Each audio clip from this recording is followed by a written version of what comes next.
नमस्कार, CSK news में आपका स्वागत है। तो दोस्तों, भारतीय सेनाओं को अलर्ट अब दोगुना रहना होगा सीमा पर, चाहे फिर वो एलएसी हो या फिर एलओसी हो, वो चाहे पाकिस्तान से सटी सीमा हो या फिर चीन से सटी सीमा हो। अब चाइना एक नया आतंक फैलाने की कोशिश कर रहा है भारतीय सीमाओं पर।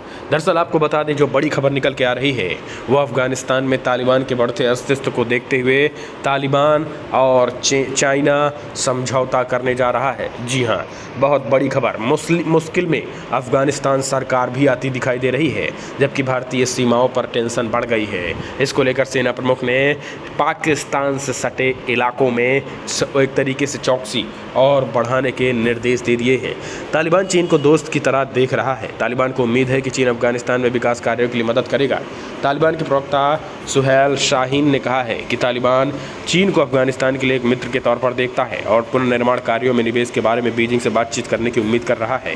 दरअसल अफगानिस्तान में तालिबान जिस तरीके से कहर मचा रहा है, उसकी एक बानगी हमने आपको दिखा रहा हूँ। लगातार बता रहे हैं कि कैसे अमेरिकी सेना तक भी अब अफगानिस्तान छोड़ रही है। तालिबान के डर से अमेरिकी राष्ट्रपति एक तरीके से बाइडेन ने 31 अगस्त तक अपने सैनिकों को पीछे खींचने का ऐलान कर दिया है। लेकिन सबसे बड़ी बात यह है कि अब अमेरिका सेना जैसे जैसे निकल रही है, तालिबान का आतंक वैसे वैसे अफगानिस्तान में बढ़ता दिखाई दे रहा है। अब तो जो बड़ी खबर निकल के आ रही हुई है कि अमेरिकी सेना तो निकल रही है, लेकिन चीन की सेनाओं की एंट्री अफगानिस्तान में होने जा रही है।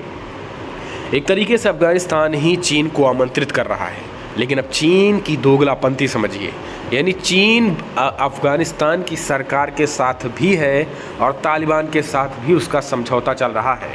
तालिबान के साथ समझौता क्या होगा, अब इस बात से आप अंदाज़ा लगा सकते हैं। अपने दुश्मनों को ठिकाने लगाने के लिए तालिबान एक तरीके से तालिबान का प्रयोग चाइना कर सकती है। न केवल कर सकती है, बल्कि कई उदाहरण मिले भी हैं जहां पर चाइना ने ऐसा किया भी है। ऐसे में माना जा रहा है कि चाइना इस बार भी तालिबान को एक तरीके से प्रयोग कर सकती है, और अगर ऐसा हुआ तो कहीं ना कहीं भारत के लिए ये खतरे की घंटी से कम नहीं है।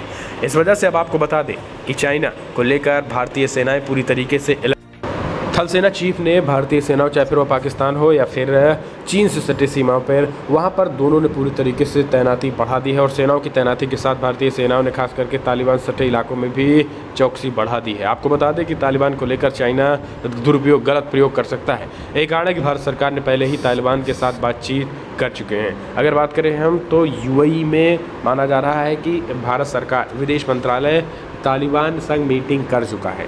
लेकिन उसके बावजूद भी पाकिस्तान और चाइना दोनों का तालिबान के साथ जिस तरीके से रिश्ते हैं, उससे एक बात तो तय है कि तालिबान भारत के खिलाफ अगर पाकिस्तान और चाइना ने कहा तो फिर तालिबान कुछ न कुछ गलत हरकतें भारत के खिलाफ कर सकता है। क्योंकि पीएम मोदी का जिस तरीके से हिंदुत्व का एजेंडा और जिस तरीके से पीएम मोदी का खास करके आतंकियों के खिलाफ पूरे विश्व बिरादरी के मंच पर अटैक करवा रहे हैं, उसके बाद से आतंकी तालिबान भी पूरी तरीके से बौखलाया हुआ है। यही कारण है कि अब तालिबान भारत को भी नुकसान पहुंचाने की साजिश रच सकता है।